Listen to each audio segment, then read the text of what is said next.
ஆச்சி மசாலா. எந்த சமையலும் ருசி தேடும் ரகசியம். 20 ரூபாய். Taste the Daily. வானவரி தாக்குதல் பண்றதுக்கான ரீசன் என்னன்னா இவங்களுடைய ஏவுகணை எல்லாம் தீர்ந்து போச்சு. இதை தெரிஞ்சுக்கிட்டு தான் ஈரான் இப்போ போட்டு அடிக்கிறாங்களா? அவன் அது மாத்திரம் இல்லாமல் அவனுக்கு வந்து சப்ளை வந்து இன்க்ரீஸ் ஆயிடுச்சு. அமெரிக்காவே சொல்ற ஈரான் கிட்ட 80% இன்னும் அந்த போர்க்கருவிகள்லாம் இருக்க தான் செய்யுது. தளவாடங்கள்லாம் குறையவே இல்லை. 80% வச்சிருக்கான். ஸோ நீங்கள் வந்து தப்பான இடத்துல கால் வச்சிங்க, தப்பான டைமில் கால் வச்சிங்க, நீங்கள் தப்பான எண்ணத்தோட கால் வச்சிட்டீங்க. ஸோ இது ஈஸின்னு நினச்சிங்க. ஸோ இதில் பூட்ஸ் காலை வேற உள்ளே போட போகிறேன்னு சொல்கிறாரு ட்ரம்ப்பு. விமானமே டான்ஸ் ஆடிட்டு இருக்கு.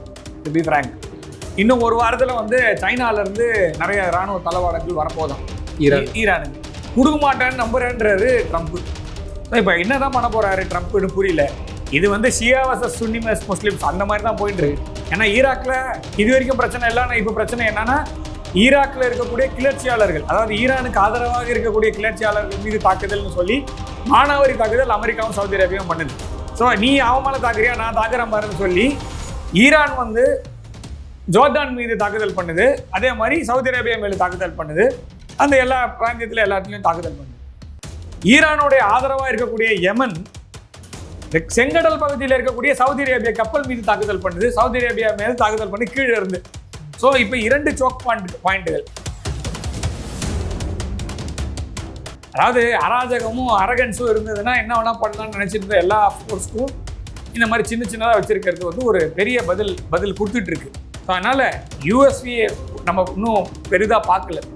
ஸோ அது வந்ததுனாலுமே செமபடி அடி தான். ஈராக்கு கிட்டேருந்து கற்றுக்கிட்டு தான் ஈரான்.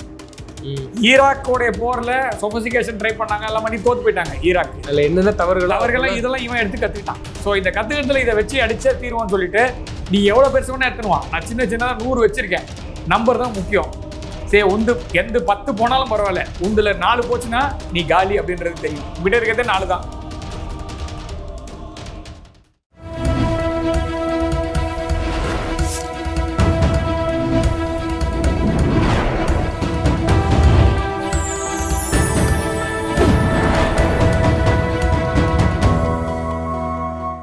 சேனல் 5 தமிழர்களுக்கு வணக்கம். இந்த நேர்காணல் நம்மோடு பேச இருப்பது ஜியோ பொலிட்டிக்கல் அனலிஸ்ட் கணேஷ்குமார் அவர்கள். சார் வணக்கம் சார். வணக்கம், ஜெயஹிந்த் சார். சார், இப்போ வந்து போர் வந்து மீண்டும் பரபரப்பாக தொடங்க ஆரம்பிச்சிருக்கு. ஈரான் வந்து ஒரு காலமும் வஞ்சப்பாடு இல்லை, அவங்க நீ அடிச்சா நான் அடிப்பேங்கிறது தான் இருக்கிறாங்க. அமெரிக்கா வந்து கடந்த நாட்களில் சொன்னாங்க என்னன்னா, நாங்கள் இப்போதைக்கு போர் பண்ணுறதுக்கு விருப்பம் இல்லை அப்படின்னு சொன்ன மாதிரி சொன்னாங்க. ஆனால் இப்போ மானாவாரி தாக்குதல் பண்ணிட்டு இருக்கிறாங்க. இப்படி போகுது.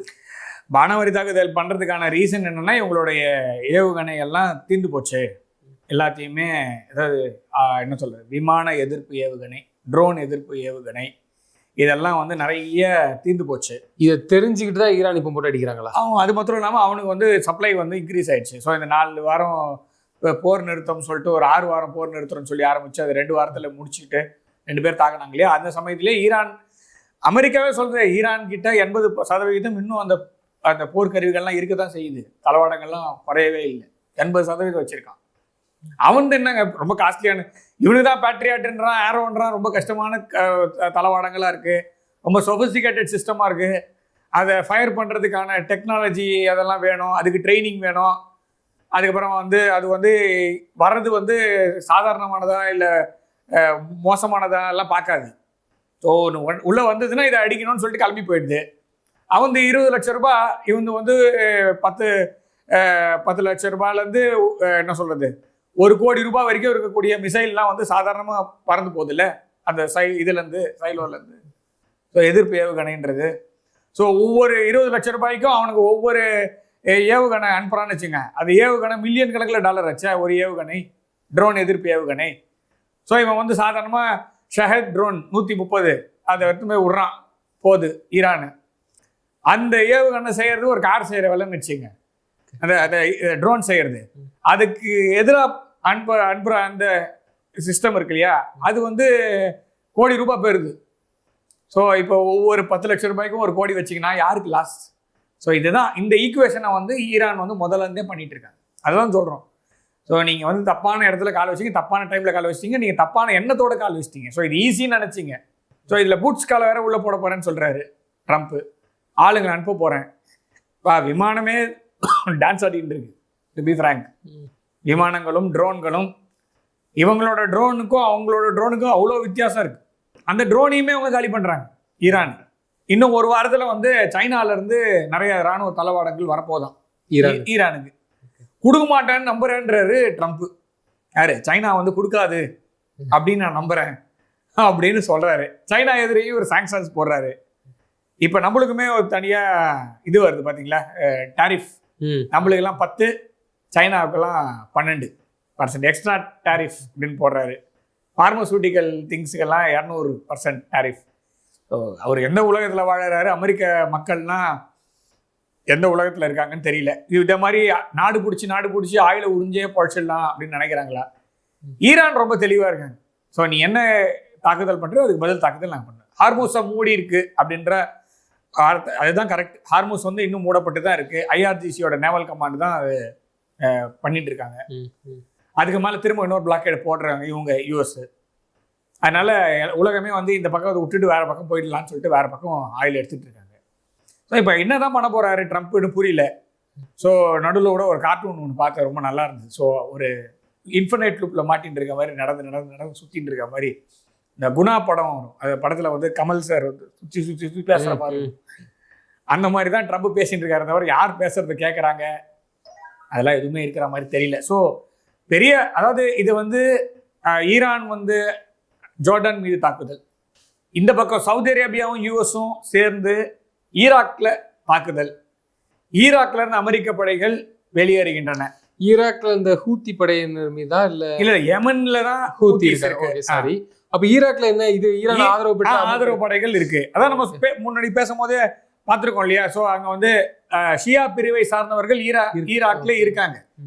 இப்ப அயோட்டோலா அலி கமீனி இருக்காரு இல்லையா, அவருடைய மரணம் அந்த இதுல இருக்கு இல்லையா, இறுதி ஊர்வலத்துல கூட அங்க கொண்டு அந்த ஈராக்ல இருக்கக்கூடிய ஷியா பிரிவை சார்ந்தவங்க எல்லாம் பெரிய லெவல்ல இங்க வந்து கூடி அதுக்கு மரியாதை செலுத்திட்டு போனாங்க. ஏன் சவுதி அரேபியா வந்து மரியாதை செலுத்துறதுக்கு. ஸோ இங்க ஒரு மாதிரி இது பிராந்திய லெவல்ல, அதாவது அடுத்த கட்டம் நகர்தா. இப்ப 2 நாடுகளோ 3 நாடுகளோ போய் இப்ப மத்திய தரைக்கடல் பகுதியிலிருந்து இந்த பக்கம் செங்கடல்லையும் அதே மாதிரி ஹார்மூஸ் ஸ்ட்ரெய்ட் பாகிஸ்தான் பார்டர், பாகிஸ்தானையுமே சேர்த்துக்குங்க, எனக்கு தெரியும் இந்தியா வரைக்கும். ஸோ மத்திய தரைக்கடல்ல இருந்து இந்தியா வரை இருக்கக்கூடிய அனைத்து நிலப்பரப்புல இருக்க நாடுகள் எல்லாமே இந்த ஒரு பிராந்திய யுத்தத்தை நோக்கி நகருகிற மாதிரி நான் பார்க்குறேன். அப்படிதான் எஸ்கலேஷன் அப்படிதான் இருக்கு. ஏன்னா ஜோர்டன் வந்து தூரத்துல இருந்தது, ஜோர்டன் ஈரானோட ஓரளவுக்கு ஓகேன்ற மாதிரி தான் போயிட்டு இருந்தது. ஆனா இந்த பாஸ் இருந்ததுல நடுவில் போர் போது நிறுத்தம் 60 நாட்கள் நிறுத்துறேன்னு சொல்லி 2 பேரும் பேசி கையெழுத்தெல்லாம் போட்டு காமிச்சாங்கல்ல, போட்டோலாம் எடுத்தாங்க. ஸோ அந்த டைம்ல வந்து பாத்தீங்கன்னா கொஞ்சம் அப்போ கூட பாத்தீங்கன்னா ஜோர்டான்ல பெரிய போர் பதட்டம்லாம் இல்லை. ஜோர்டனை தாண்டி இருக்கிற இஸ்ரேல் மீது தாக்குதல் பண்ணாங்க, ஆனா ஜோர்டன் மீது தாக்குதல் பண்ணல. ஆனா இப்ப பாத்தீங்கன்னா ஜோர்டன்ல இருக்கிற விமானங்கள்லாம் இருக்குல்ல, இப்ப சவுதி அரேபியால நிக்க வச்ச விமானம், அமெரிக்க தளங்கள், அமெரிக்க தளங்கள்ல இருந்த விமானங்கள், அதே மாதிரி கத்தார்ல இருந்தது, அப்புறமா ஒமான்ல இருந்தது, இது எல்லாத்தையும் எடுத்துட்டு போய் எங்க பண்ணாங்கன்னா, சரி யூரோப்லயும் வச்சுக்க முடியாதுன்னு சொன்னதுனால எல்லாத்தையும் கொண்டு வந்து ஜோர்டன்ல வச்சிருந்தாங்க. இப்ப ஜோர்டன்லயே போட்டு அடி. இப்ப ஜோர்டன்ல இருந்த பேஸ் எல்லாமே தாக்கப்பட்டிருக்கு. அமெரிக்காவுடைய எல்லா இன்ஃப்ராஸ்ட்ரக்சரும் தாக்குதல். அதாவது நான் சொல்றது மெடிட்டரேனியன்ல இருந்து பாகிஸ்தான் வரைக்கும், பாகிஸ்தான் இப்போதைக்கு டைரக்டா இல்லைனாலும் ஈரான் வரைக்கும் இருக்கக்கூடிய எல்லா விதமான அமெரிக்கா சார்ந்த தளவாடங்கள், அது வைத்துக்கூடிய இடங்கள், அப்புறமா ஃபேக்டரிஸ், எண்ணெய் சுத்திகரிப்பு ஆலை. ஓகே, இப்போ என்ன கேள்வினா சார், பாகிஸ்தான்ல அமெரிக்க தளங்கள் இருக்கு. அதாவது இது ரொம்ப பக்கம் தானே ஈரானுக்கும், ஏன் இது இந்த பக்கம் வரல? அவங்க எதுவும் பண்ணாதனால வரல. அதுதான் நம்ம ரொம்ப நாளா வெயிட் பண்ணிட்டு இருக்கிறது. என்னன்னா சவுதி அரேபியாவோட ஒரு ஒப்பந்தம் பண்ணியிருக்கு பாகிஸ்தான். ஸோ பாகிஸ்தான் அதாவது சவுதி அரேபியா மீது யார் கை வைத்தாலும் நான் வருவேன், எங்க அண்ணனுக்கு நான் தான் செய்வேன் அப்படின்னு ஒரு கையெழுத்து போட்டு காமிச்சிருக்காங்க. ஒப்பந்தம் போட்டு மொத்தமா இப்ப ஒரே கேள்வி, சவுதி அரேபியா மேல இப்ப கை வச்சிட்டாங்க, ஈரான் வச்சிட்டாங்களா இல்லையா? எல்லா இடத்துலயும் தாக்குதல் நடந்திருக்கு. இப்ப அண்ணன் மேல கை வச்சிருக்காங்களே, நீ ஏன்னா தம்பி தூங்கி இருக்கான்னு கேட்கணும் பாகிஸ்தான். அவங்களும் படைகளை கொண்டு போய் நிப்பாட்டிருக்காங்க. எங்க நிக்கட்டும், அடி நீ 1 அடி அப்புறமா தெரியும். இவனாவது இது வந்து பறந்து போய் ஒரு 1000 கிலோமீட்டர் போய் தாங்கணும் ஜோர்டன். இது பக்கத்துல அப்படி தாண்டினாலே போதும். இன்னொன்னு, பாகிஸ்தான்லயும் ஷியா பிரிவு சார்ந்தவங்க இருக்கிறாங்க. இது வந்து ஷியா வர்சஸ் சுன்னி முஸ்லிம்ஸ் அந்த மாதிரி தான் போயிட்டு இருக்கு. ஏன்னா ஈராக்ல இது வரைக்கும் பிரச்சனை இல்லை. ஆனா இப்ப பிரச்சனை என்னன்னா, ஈராக்ல இருக்கக்கூடிய கிளர்ச்சியாளர்கள், அதாவது ஈரானுக்கு ஆதரவாக இருக்கக்கூடிய கிளர்ச்சியாளர்கள் மீது தாக்குதல்னு சொல்லி மானாவாரி தாக்குதல் அமெரிக்காவும் சவுதி அரேபியாவும் பண்ணுது. ஸோ நீ அவன் மேலே தாக்குறியா, நான் தாக்குறேன் பாருன்னு சொல்லி ஈரான் வந்து ஜோர்டான் மீது தாக்குதல் பண்ணுது. அதே மாதிரி சவுதி அரேபியா மேலே தாக்குதல் பண்ணுது. அந்த எல்லா பிராந்தியத்தில் எல்லாத்துலேயும் தாக்குதல் பண்ணுது.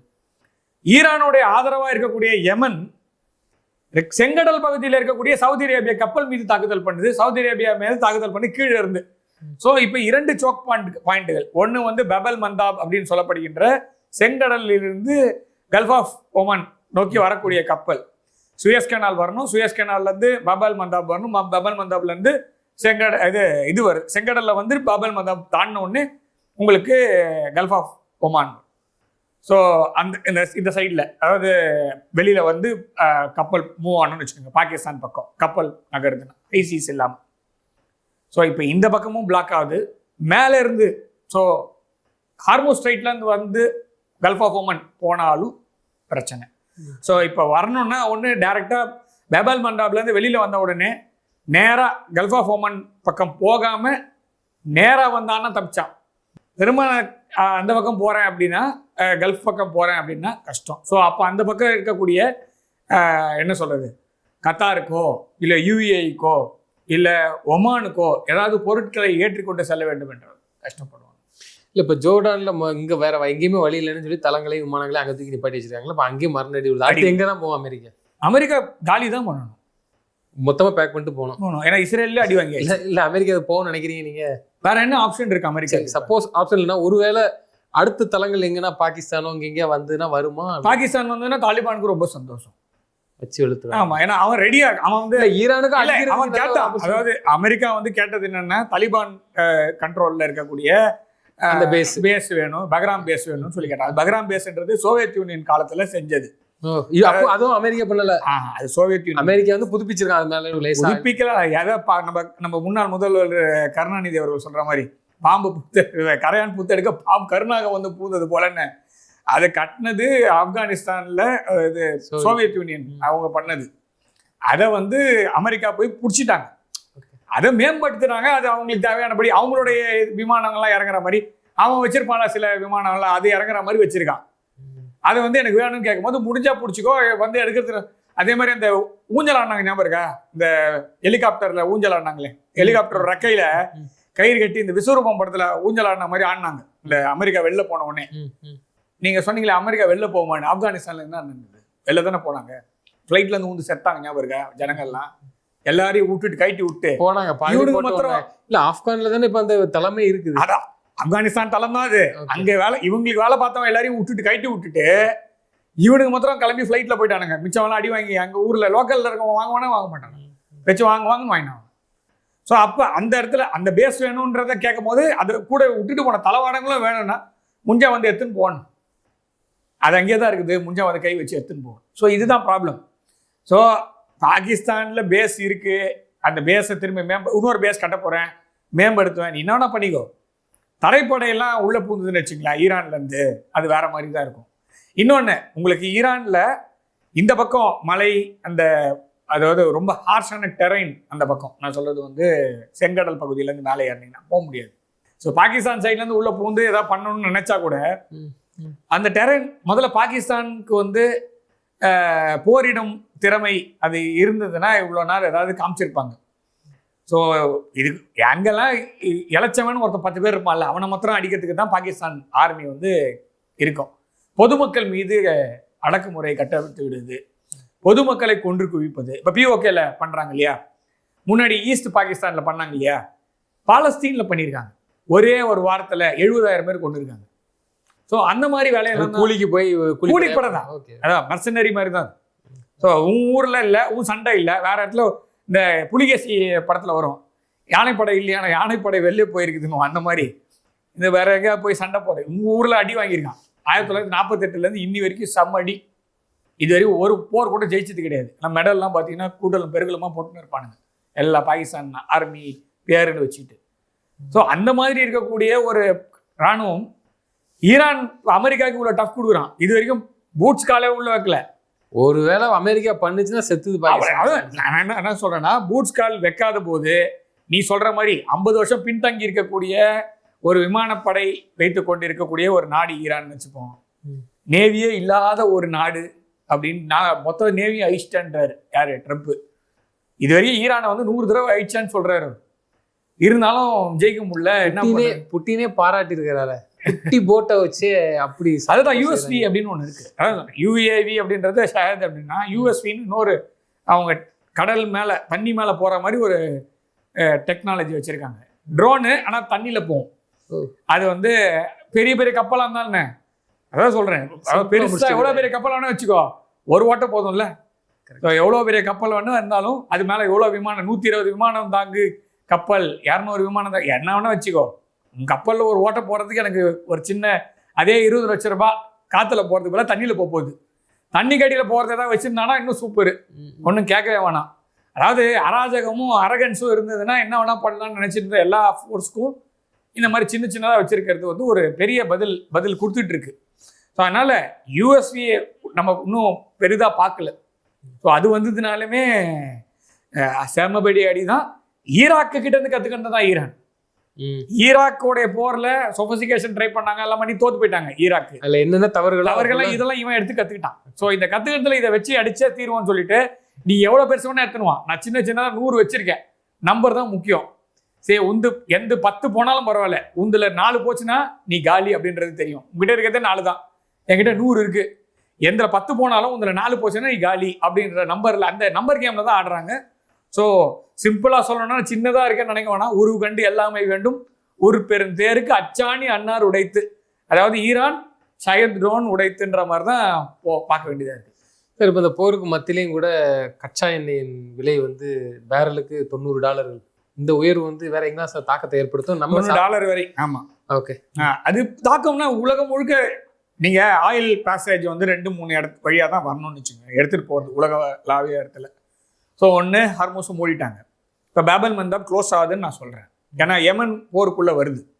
யமன் ஹூத்திஸ் உள்ளே வராங்க அப்படின்னா சவுதிக்கும் யமன் நாட்டுக்கும் போர் ஆரம்பிக்குதுன்னா இந்த பக்கம் பேபல் மந்தாபை க்ளோஸ் பண்ணிவிடுவாங்க. கல்ஃப் ஆஃப் ஏடன் க்ளோஸ் பண்ணிவிடுவாங்க. ஸோ க்ளோஸ் பண்ணிட்டாங்க. செங்கடல் பகுதியிலேருந்து நீங்கள் சுயஸ் கனால் வழியாக தானே கப்பல் எடுத்துகிட்டு வரணும், இல்லை இது வழியாக தானே ஆயில் பைப்லைன். நீங்கள் இந்த பக்கம் செங்கடல் வழியாக பைப்லைன் போட்டு இந்த பக்கம் வந்தால் தானே பிரச்சனைன்னு சொல்லிட்டு பர்ஷியன் கல்ஃபில் செங்கடல்ல இருக்கிற கப்பலில் லோட் பண்ணி நான் சுயஸ் கனால் வழியாக அனுப்புறேன்னு நினச்சிங்கனாலும் இந்த பக்கம் இருக்கிற ஹூத்திஸ் அந்த கப்பலை தாக்குறான். ஸோ அப்போ நீங்கள் எப்படி ஆயில் எடுத்துகிட்டு போவீங்க? ஸோ உலகம் முழுக்க எல்லா இடத்துலையும் ஆயில் சப்ளை பண்ணணும்ல. ஸோ ஒரே வழி வந்து கேப் ஆஃப் குட் ஹோப் அப்படின்ற வழியாக நீங்கள் எடுத்துகிட்டு போக வேண்டியிருக்கும். எக்ஸ்ட்ரா அடிஷ்னல் டைம் ஆகும். அந்த பக்கம் பைரேட்ஸ் எப்போ வேணா ஆக்டிவேட் ஆவாங்க, சொல்ல முடியாது. பைரேட்ஸ் யாரோட கண்ட்ரோலில் இவ்வளோ நாள் இருந்தாங்கன்னு நம்மளுக்கு எல்லாருக்குமே தெரியும். ஸோ பைரேட்ஸ் ஆக்டிவேட் ஆகிறாங்கன்னு வச்சுங்க. ஸோ அவன் ஒரு 4 கப்பல் அடித்தான்னா கப்பல் போக்குவரத்து முற்றிலுமாக முடங்குதுன்னா நீங்கள் சொல்கிற $90 வரையிலாம் இல்லை, அதுக்கு மேலேயே கூட போகிறதுக்கான பாசிபிலிட்டி இருக்குது. இல்லை அப்போ நம்ம இந்தியாவிலேயும் பெட்ரோல் விலை உலகம் முழுக்க ஏறும் போது கண்டிப்பாக ஏறதான் செய்யும். இதில் வந்து நான் உலகத்தில் தானே இருக்கோம், நம்ம என்ன வேற ஏதாவது கிரகத்தில் இருக்குமா? நம்ம இது செவ்வாய் கிரகத்திலையோ இல்லைன்னா புதன் அந்த மாதிரி ஏதாவது கிரகத்திலே இருக்குமா? இல்லை. ரஷ்யா நமக்கு எண்ணெய் கொடுக்குது, ப்ளஸ் அமெரிக்காவிடம் இருந்து இப்போ வாங்கலாம், ஆனால் அவங்க கொடுக்குறாங்க. ஏங்க கப்பலில் வரணுங்க வழி எங்க? நான் சொல்கிறேன், இப்படி இது வழியாக போகலாம், கிழக்கு பக்கம் போகலாம், ஸ்டேட் ஆஃப் மலாக்கா வழியாக போயிட்டு ஃபார் ஈஸ்ட் ரூட் வழியாக எடுத்து நார்த் சி வழியாக போனால் எக்ஸ்ட்ரா டைம் ஆகும். திரும்ப ஆர்டிக் ரூட் எடுத்திங்கனாலும் விளாடிவாஸ்டோக் சென்னை காரிடார் ஆக்டிவேட் ஆகிறதுக்கு நம்ம ரஷ்யன் ஹவுஸ் சென்னை இதில் இருக்குது, பேர் என்ன ஆழ்வார்பேட்டையில் இருக்குது. அங்கே அந்த டேரக்டர் ஒரு இதுக்காக மீட் பண்ணும்போது எப்போ இது ஆரம்பிக்கணும், 1 வருஷம் ஆகும்பா அப்படின்றாரு. 2027 மேலே தான் அது ஆக்டிவேட் ஆகிற மாதிரி ஒரு பாசிபிலிட்டி இருக்குது. நான் சொல்ல நம்ம சென்னை நகரத்துக்கும் ரஷ்யாவில் கிழக்கு பகுதியில் இருக்க விளாடிவாஸ்டோக் அப்படின்ற நகரத்துக்கும் நடுவே ஒரு ரூட் ஒன்று இருக்குது. ஸோ இது ஈஸ்ட் ரூட்டு, இது வழியாக நம்ம ஆயிலை கொண்டு வரலாம். அங்கேருந்து சைபீரியன் ரூட் வழியாக கொண்டு வந்து ஆயில் எடுத்துன்னு வரலான்னு நினச்சாலுமே டைம் அதிகமாகும். இன்னும் அது நான் இதுன்னா மாய கண்ணாடியா இல்லை இதுவா வேண்டு வச்சு இப்படி பண்ணால் மேஜிக் அந்த மாதிரிலாம் அது கொஞ்சம் லேட் ஆகும். ஸோ அப்போ உலகம் முழுக்க ஆயில் வேலை ஏறும் போது நம்மளுக்கும் ஆயில் வேலை ஏற தான் செய்யும். ஸோ இப்போ வந்து இந்திய அரசாங்கம் என்ன பண்ண, இப்போ உலகத்தில் எல்லா ஊர்லேயும் 4 மடங்கு ஏறின்னு இருக்குப்பா, நான் 4 ரூபாய் ஏற்றிருக்கேன், அவ்வளோதான். ஸோ மோசமான நிலைமையில் நம்ம இருக்கும்போது கூட விலை ஏற்றலை. இப்போ எல்லாருக்குமே மோசமாக இருக்கும்போது ரஷ்யாவில் இருக்கக்கூடிய எண்ணெய் சுத்திகரிப்பு ஆலையை அமெரிக்காவும் யூகேவும் ஐரோப்பிய ஒன்றிய நாடுகளும் சேர்ந்து உக்ரைன் வழியாக தாக்குதல் பண்ணி அழிக்கும் போது அவங்களுக்கு தேவையான ஆயிலுமே இல்லைன்னும் போது அந்த ஆயில் இங்கே வந்து சுத்திகரித்து இங்கேருந்து எடுத்துன்னு போகிறாங்க. சுத்திகரிப்பு ஆலை மீது தாக்குதல். உலகத்துல இருக்க எல்லா இடத்துலயும் சுத்தி வரி ஆலை மேல தாக்குதல் நடக்குது. இல்ல அப்ப என்ன பண்ண முடியும்? அராம்கோ மேல இப்போ இது இங்க இந்த பக்கம் தாக்குதல் நடக்குது. இது அராம்கோ மேல ஈரான் தாக்குதல் பண்ணிருக்காங்க. அதான் ஹூத்தி ரெபல்ஸ் தாக்குதல் பண்ணிருக்காங்க. ஹூத்திஸ் வந்து சவுதி அராம்கோ மேல கீழந்து நான் சொல்றேன் கிட்டத்தட்ட ஆயில் பூர்த்தியை அதிகமா செய்யக்கூடியது அராம்கோன்னு சொல்றாங்களா? அதான் உலகத்திலே 2-3 அதாவது டாப் 5ல வந்து ரஷ்யா இருக்கு, சவுதி அரேபியா இருக்கு, ஈரான் இருக்கு, UAE, கத்தாரு, இவங்க எல்லாருமே போர்ல இருக்காங்களே. 10 பேர் எடுங்க, நீங்க வந்து எண்ணெய் மேனுஃபேக்சரிங் சுத்திகரித்து கொடுக்கக்கூடியது எண்ணெய் ப்ரொடியூஸ் பண்ற கண்ட்ரிஸ் எடுத்தீங்கனாலே அந்த 10ல் 6-7 பேர் இந்த போர்ல இருக்காங்களே டைரக்டா. ஸோ அது நீங்க என்ன பண்ண முடியும்? ஒண்ணுமே பண்ண முடியாது. எண்ணெய் விலை ஏறுனா கண்டிப்பா கச்சா எண்ணெய் விலை ஏறுது, சுத்திகரிப்பு ஆயிலுடைய விலை ஏறுது அப்படின்னா கண்டிப்பா நம்ம என்ன பண்ண முடியும்? நம்ம பிரைஸ் இன்க்ரீஸ் பண்ணி தான் ஆகணும். அப்போ வந்து நான் இந்திய அரசாங்கத்துக்கு கொற்ற சொல்லவே முடியாதுன்றாங்க. இறுதியான ஒரு கேள்வி சார், இவங்க கிட்டத்தட்ட பிராந்திய போரா மாறுதுன்னு சொல்லியிருக்கிறீங்க, இது எங்கதான் போய் நிற்கும்? ஒண்ணு அமெரிக்கா புரிஞ்சுக்கணும், உள்நாட்டுல பெரிய பிரச்சனை போயிட்டு இருக்கு. அமெரிக்காவோட உள்நாட்டுல பெரிய பிரச்சனை போயிட்டு இருக்கு, உள்ளுக்குள்ள நிறைய ப்ராப்ளம் இருக்கு, டெமோகிராபிக் சேஞ்சஸ் இருக்கு. அதை ஒத்துக்கிற லெவலில் அமெரிக்காவுடைய பெரும்பணக்காரர்களும் அமெரிக்காவில் இருக்கக்கூடிய அந்த வெள்ளை நிற இன மக்கள் இருக்காங்க இல்லையா, அவங்களுக்கு வந்து பெருந்தன்மை இல்லை. இன்னும் வந்து 1776 நான் தான் முதல்ல வந்து இந்த இடத்த பிடிச்சேன், அதுக்கு முன்னாடி இந்த பூர்வக்குடின்னா அதெல்லாம் மனசுலயே இருக்குமா இருக்காதான்னு தெரியல. நான் வந்து இந்த இடத்த பிடிச்சிட்டேன், இந்த இடத்துல இருந்த முன்னாடி இருக்கணும்னா அடிச்சு கொண்டுட்டேன், இல்லை வேற இடத்துல நவுத்திட்டேன். ஸோ இது நான் தான் இடம் தான், இது நான் சொல்றதுதான் சட்டம் அப்படின்னா, சட்டம்ன்றது நாட்டுக்கு தான் தவிர இனத்துக்கு கிடையாது. அது எல்லா ஊர்லேயுமே. ஸோ அது இந்தியாலையும் சரி எந்த ஊர்லேயும் சரி பொதுவாக இருக்கிற இடம். அப்போனா நீ வந்து திரும்ப பழையபடி போன நூற்றாண்டு அதுக்கு முன் நூற்றாண்டுல மாதிரி எங்கள் இனம் தான் ஆள வேண்டும், மற்றவங்களாம் வேலை செய்யணுன்றது சொல்ல முடியாது. அதனால உள்ள பிரச்சனை போயிட்டு இருக்குப்பா. உங்க டாலருக்கு மேல பெரிய dollar is hanging by a thin thread. என்ன வேணா நடக்கலாம், எப்போ வேணா நடக்கலாம். ஸோ அப்போ நீ என்ன பண்ண போறன்றதை பார்த்துக்க. ஊர்ல எல்லார் வீட்லயும் வாசல்ல கொடி ஏத்துறதுக்கான ரீசன் ஒவ்வொருத்தனுக்கும் வேற ஒரு நாடு இருக்கு. இல்ல அதை காப்பாத்துறதுக்கு தான் நான் ரொம்ப சிம்பிளா சொல்றேன். ஊர்ல எல்லார் வீட்லயும் வாசல்ல கொடி ஏற்றி வச்சிருக்கல பெருசா, அது ஏன் ஏற்றி வச்சிருக்க அப்படின்னா அமெரிக்கான்னு காமிக்கிறதுக்காக தான். ஏன்னா இவங்க அந்த நாட்டுல இருக்கிற அத்தனை பேருக்கும் இன்னொரு நாடுன்னு ஒண்ணு இருக்கு, காத்துட்டு இருக்கு. இது 2வது நாடு தான் அந்த நாடு. இன்னொரு நாடு இப்ப இந்தியால இருந்து போய் செட்டில் ஆறான், அவனுக்கு முதல் நாடு எது? இந்தியா. சைனால அதே மாதிரி அமெரிக்கர்களுக்கு இப்ப இருக்கிற அமெரிக்கர்களுக்கு அதான் அமெரிக்கா, இப்ப இருக்கிற அமெரிக்கா, ஐரோப்பிய ஒன்று. ட்ரம்ப் யாருங்க? ட்ரம்போட தாத்தா யாரு? அதாவது கொண்டு வந்து காமிச்சாரு. ட்ரம்போட தாத்தாவோடைய பர்த் சர்டிபிகேட்டை ஜெர்மன் நாட்டோட அதிபர் போனார்ல, ட்ரம்ப் 2வது வந்தார்ல, வந்த உடனே போனார், போய் 3 மாசத்துல போய் பார்த்தாரு. இவர் வந்து அமெரிக்கர்களுக்கு ஆரம்பிச்சாரு, வெள்ளை இனம் அப்படின்ற மாதிரி ஆரம்பிச்சு மற்ற நாட்டுல இருந்து வந்தவங்களாம் ஊருக்கு போடான்னு சொல்ற மாதிரி பேச ஆரம்பிச்சாரு. அதுக்கு ஜெர்மன் நாட்டுல இருந்து ஒரு கிஃப்டோட போனார், பெரிய படம். அமெரிக்காவுக்கு போனி அந்த பெரிய ஃப்ரேம் போட்ட படம் என்னன்னா ட்ரம்போட தாத்தா, சொந்த தாத்தாவோடைய பர்த் சர்டிபிகேட். அதுல ஒரு ஜெர்மன் நாட்டு பர்த் சர்டிபிகேட் இருக்குது. அதை எடுத்து போய் பிடிச்சிக்கோ, நீ மற்ற நாட்டில் இருக்கிறவங்களாம் சொல்றியே, முதல்ல உன் தாத்தா யாருன்னு பாருன்னு கையில கொடுத்துட்டு சிரிச்சுட்டு வந்துட்டார். ஸோ அப்போ ட்ரம்ப்புக்கு ஏதாவது பிரச்சனை, அமெரிக்காவே பிரச்சனை மாட்டுதுன்னு வச்சுங்களேன், அந்த ஊர்ல இருக்கிறவன் அங்கே இருக்க மாட்டான். ஏன்னா எல்லாருக்குமே எதுக்குங்க அமெரிக்கா போறான்? ஏதாவது ஒரு நல்ல காரணம் சொல்லுங்க. துட்டு, பச்சையா சொல்லணும்னா வேற எதுவுமே கிடையாது எனக்கு தெரிஞ்ச வரையும். இங்க ₹1, அங்க வந்து $1. ஸோ இங்க அங்க $1 சம்பாரிச்சோன்னா இங்க $100. இந்த ஈக்குவேஷனுக்காக தானே போறான், வேற என்ன போறான்? அவனுக்கு தலையெழுத்தா இங்கேருந்து குடும்ப குழந்தை குட்டியெல்லாம் விட்டுட்டு போய் அந்த ஊர்ல போய் சாவறதுக்கு. ஸோ இங்கேருந்து போவான், எல்லாம் அந்த நாட்டை வளர்ப்பான், நீ ஒரு நாள் வந்து இப்போ நீ வெளில போடான்னு சொல்லுவேன். ஸோ அவங்க மாத்திரம் தான் இருக்கணுன்ற மாதிரி ஒரு நாடு கிடையாது இது. So that is why. அதனால அமெரிக்கா உள்ளே பார்க்க வேண்டிய வேலையை பார்த்தால் வெளியில் இருக்கக்கூடிய பிரச்சனை உலகம் முழுக்க 800 பேஸ் இருக்குது, எல்லாத்தையும் எல்லாம் காப்பாற்ற முடியாது, பார்த்து காப்பாற்று. தொடர்ந்து எங்களுக்கு கருத்துக்களை நன்றி சார். ஜெயன் சார்.